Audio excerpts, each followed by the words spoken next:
Primero que le diría es que era un punto de encuentro y de muchos también enfrentamientos, ¿no? Era un lugar áspero. Áspero. Un lugar con gente bravía. La historia de Bahía Blanca durante muchos años, vos decías que por ahí puedo hacer una referencia sobre la historia bahiense, pero hay muy buenos investigadores de últimos años, ha habido en la universidad y en otros ámbitos, y fuera de la ciudad también, que han encontrado nueva información sobre Bahía Blanca. A mí, gracias a Dios, en su momento, con la ayuda de la nueva, hemos... Lo tengo acá, sí, ¿no? Este libro. Sí, y además otros trabajos que todavía no están impresos, pero hemos encontrado muchísima información nueva, muy novedosa sobre Bahía Blanca que nos da una perspectiva distinta. Entonces te decía, es un lugar de encuentro, un lugar donde confluyeron tantos grupos distintos para poder fundar una ciudad que realmente es sorprendente.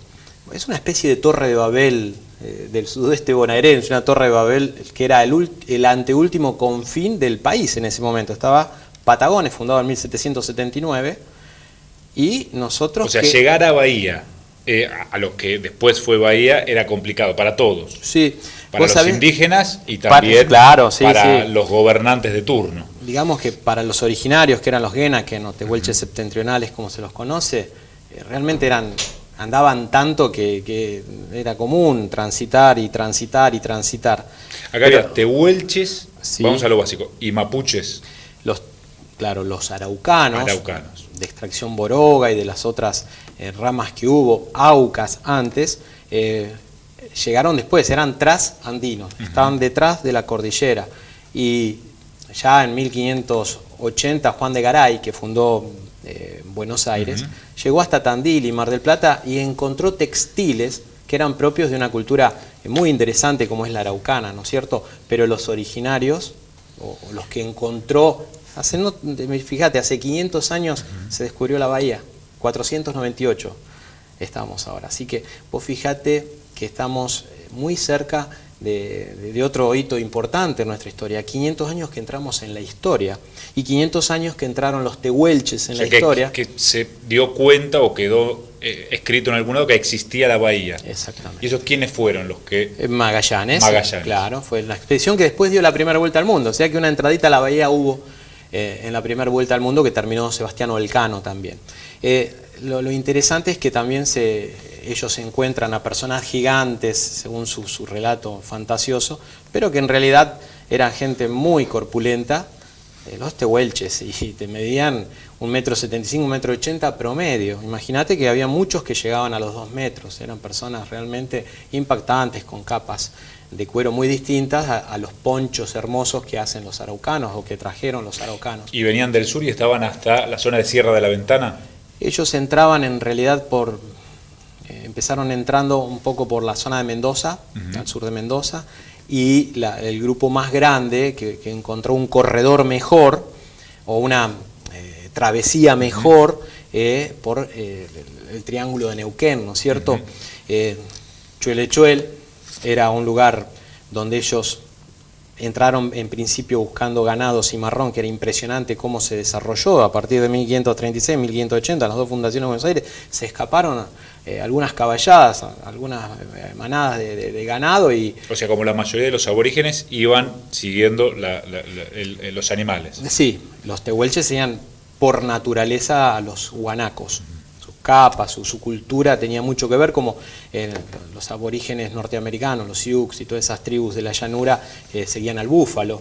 Ellos seguían las travesías que los iban esperando en ciertos lugares según la época de la estación del año. Pero bueno, esta gente que venía desde Chile, en principio llega tardíamente ya a instalarse a la llanura herbácea, a la llanura pampeana, ese ámbito tan propicio para el ganado. En principio llegaron después de la batalla de Maipú. Se cumplieron 200 años, hace poquitos días. Maipú significó la gran victoria de San Martín y O'Higgins sobre los realistas. Entonces el ejército chileno empezó a empujar grupos araucanos que participaban a favor de los republicanos y otros a los realistas. Los realistas fueron derrotados y ante la derrota y la necesidad de buscar nuevos recursos y espacios más tranquilos, llegan a nuestro ámbito en 1819 más o menos. Entonces, en esa entrada grande sí, se asientan, tienen cruces con los tehuelches, obviamente, y terminan en lo que es las Salinas Grandes, Guaminí, las Salinas Grandes, ahí se instalan. Ahí se instalan. Y después, ¿cuál es la segunda etapa? Después de los aborígenes instalados acá, ¿cómo llega el fuerte, la fortaleza protectora? Que es, digamos, como la nave insignia o la piedra fundacional, ¿está bien lo que digo? Sí. De Bahía. Exactamente, el argumento, busquemos el argumento porque nosotros, Fernando Monachelli dice, una frase fantástica, dice, Bahía Blanca fue una buena idea. No fue una cuestión que vino un loco a caballo a fundar con 4 indios que gritaban. O sea, era estratégica, totalmente. Estuvo estudiado. Hubo varios intentos, ¿no? Antes de la fortaleza. Exactamente. Todo arranca con Juan Gregorio de las Heras, gobernador de la provincia de Buenos Aires, después de las irrupciones que hizo en la provincia, las campañas que hizo Martín Rodríguez a partir de la anarquía de 1820, empiezan a tomar noción de que era un espacio riquísimo para explotar, sobre todo los ganaderos le ponían fichas a gobernadores estancieros como Martín Rodríguez, muchachos, vamos para adelante. Avancemos porque pero hay buena tierra. Había estancieros como Juan Manuel de Rosas que le decía, cuidado, los araucanos que están entrando son una cosa, los tehuelches son otra, y los tehuelches que están en el Salado los estamos usando como peones en los campos, ellos se integran, les gustaba comerciar, si bien habían tenido terribles situaciones en los tiempos de los jesuitas en la provincia de Buenos Aires con los tehuelches, porque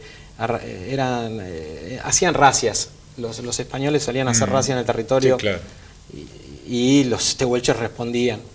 Entonces, después de esas campañas se dieron cuenta que estábamos en riesgo de guerra con Portugal o ya con el Imperio del Brasil. Con Brasil. Entonces dicen, bueno...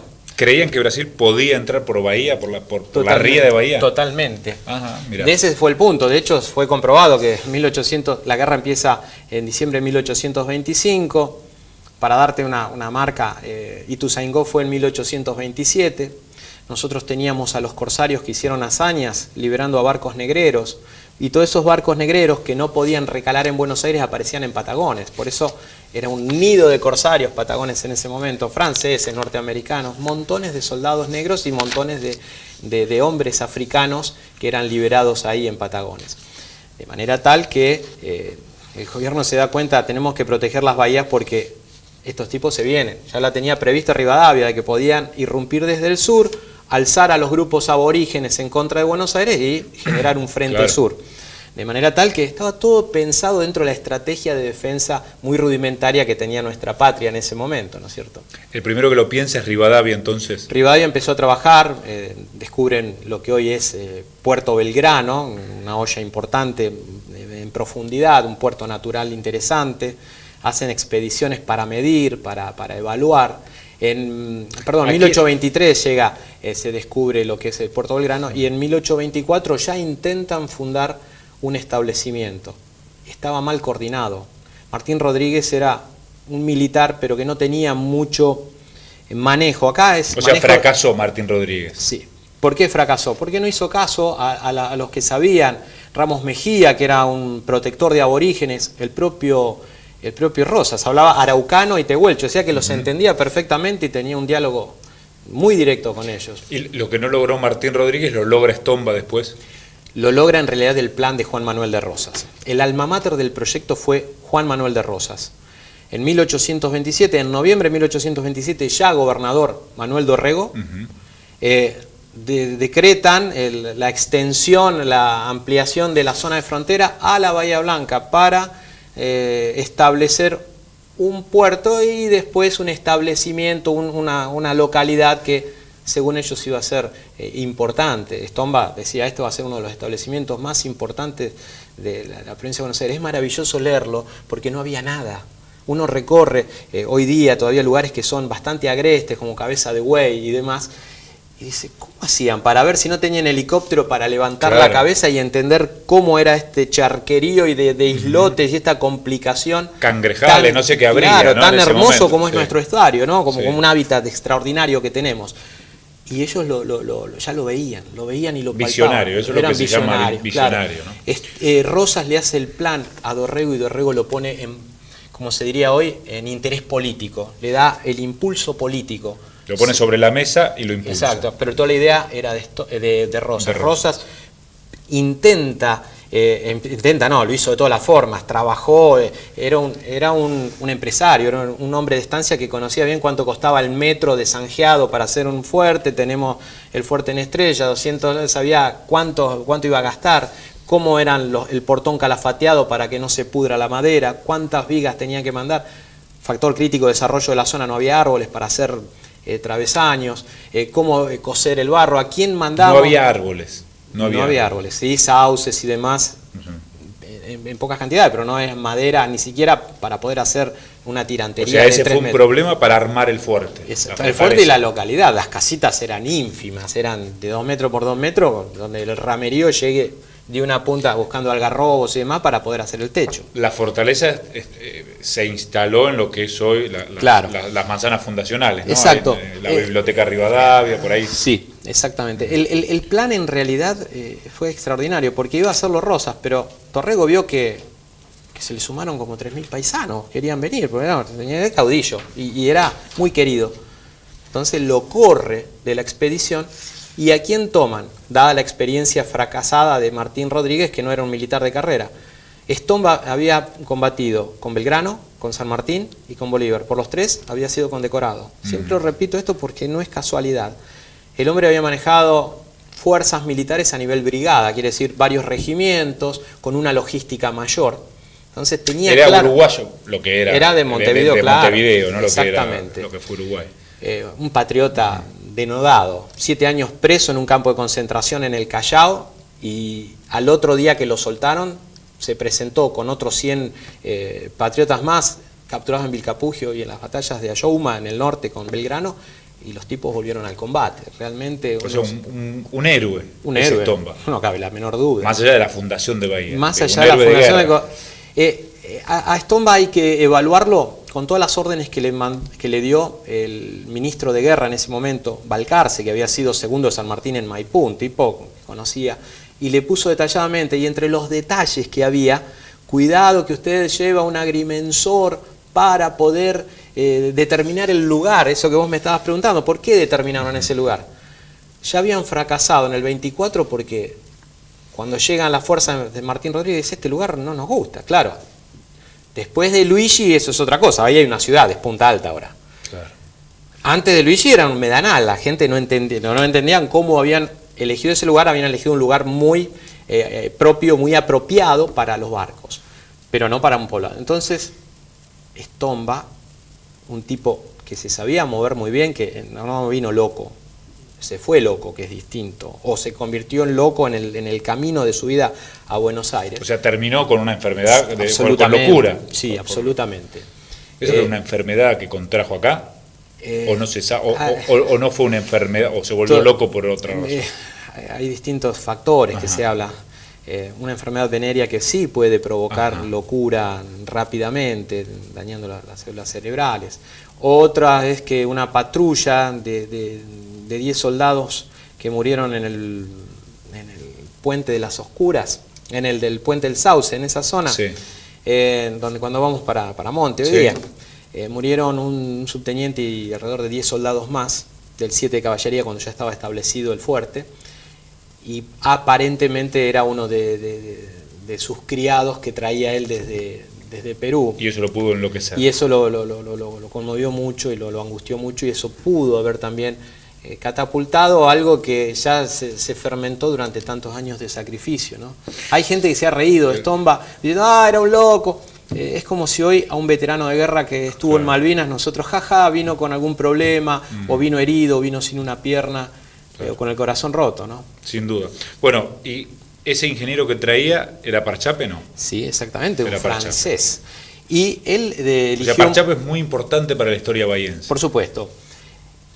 ya habían llegado otros grupos aborígenes, después de los que te mencioné, también de la misma extracción, pero republicanos. Uno de ellos era Venancio Cañuepan, amigo de Bernardo O'Higgins, había estado en Maipú también, pero venía persiguiendo a un grupo de guerrilleros chilenos violentísimo, guerrilleros chilenos realistas, que los conducían los hermanos Pincheira. Se los conocía por los Pincheira.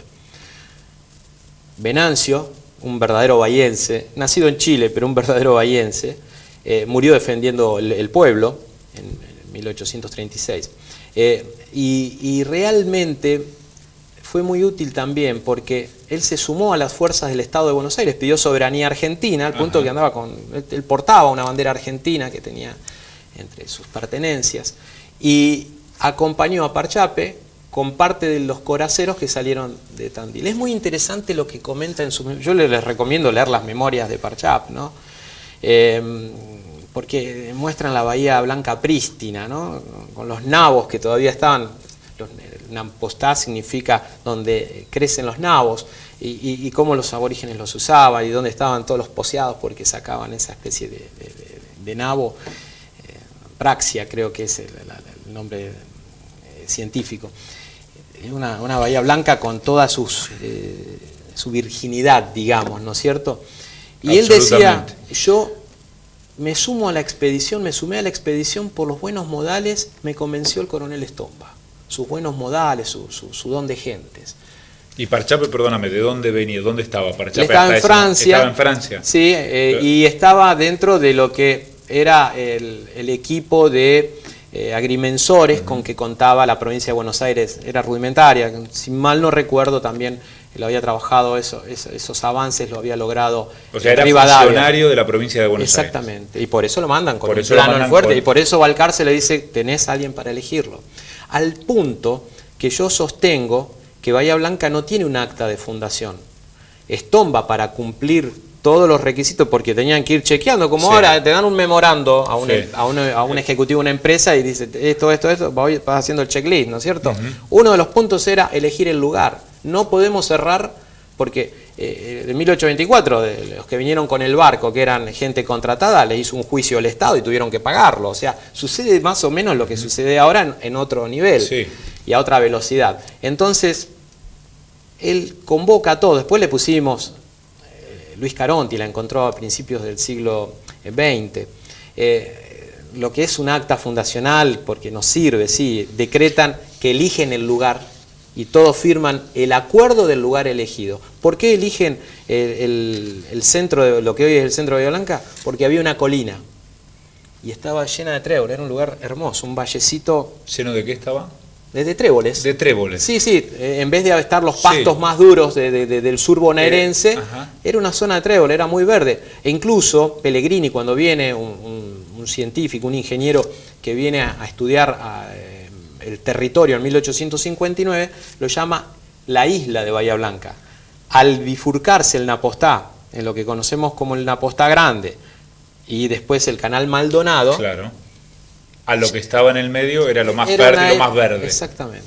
El puerto, en cambio, que fue lo primero que se fundó porque era el primer objetivo, fomentar el puerto y una batería que defienda la bahía. Nos acordamos que estábamos todavía en guerra con el Brasil. No para comerciar, sino para defender, que no entre los brasileños. Exacto. Entonces, igual fue la supervivencia de la ciudad, del pueblito siempre, y de la fortaleza. Los auxilios llegaban por ahí cuando la llanura estaba en llamas.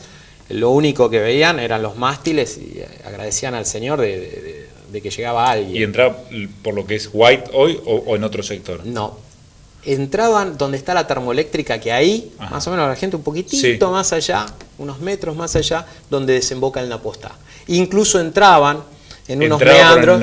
Por el claro, está todo descrito. Entre el 2 y el 3 de abril hacen la primera descarga. Lo que hoy es el Consorcio de Gestión del Puerto arrancó con un capitán de puerto, Laborde, y 5 marineros franceses.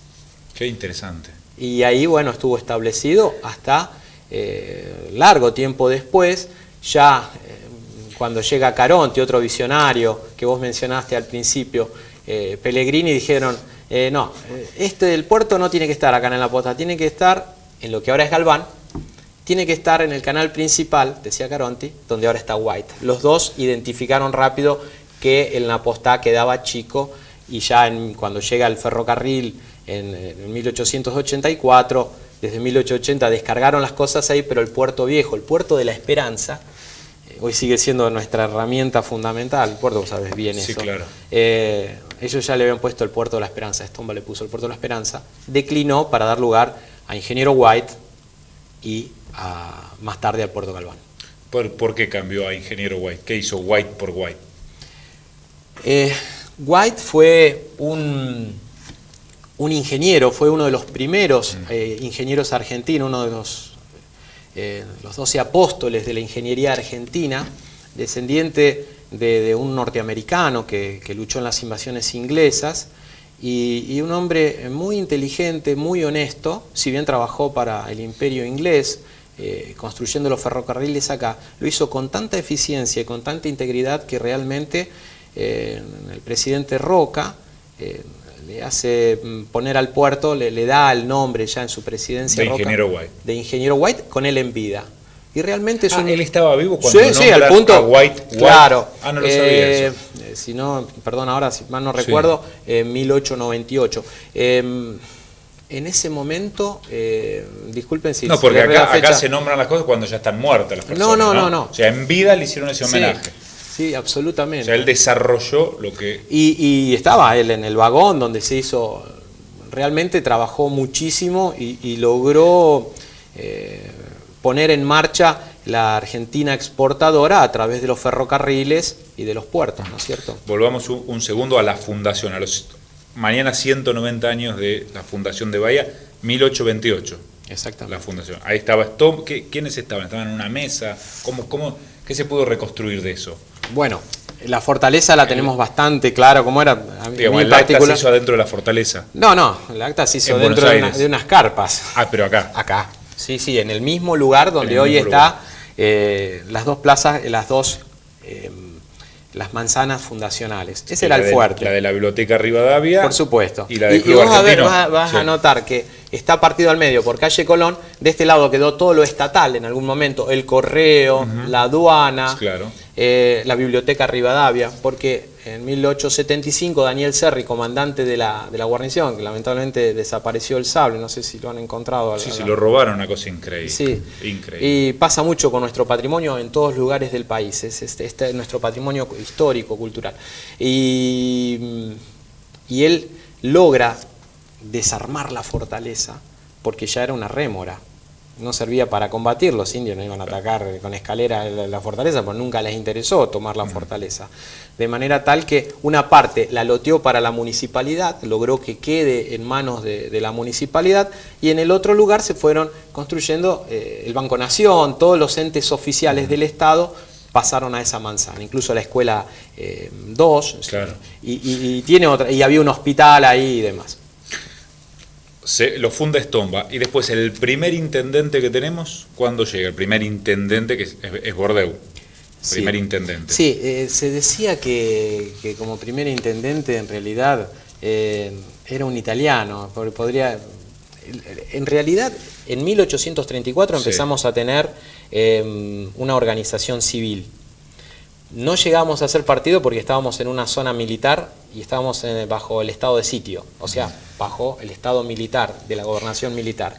Perdón, fechas históricas para ir anotando. 1828 se funda Bahía Blanca con Stomba. Sí. 1886 es Bordeu supuestamente el primer intendente. Sí, es el primer. ¿Vos qué ibas a contar? Sí, no. Que hubo algunas... Que no era alguien de Bahía Blanca, que tenía otra trayectoria.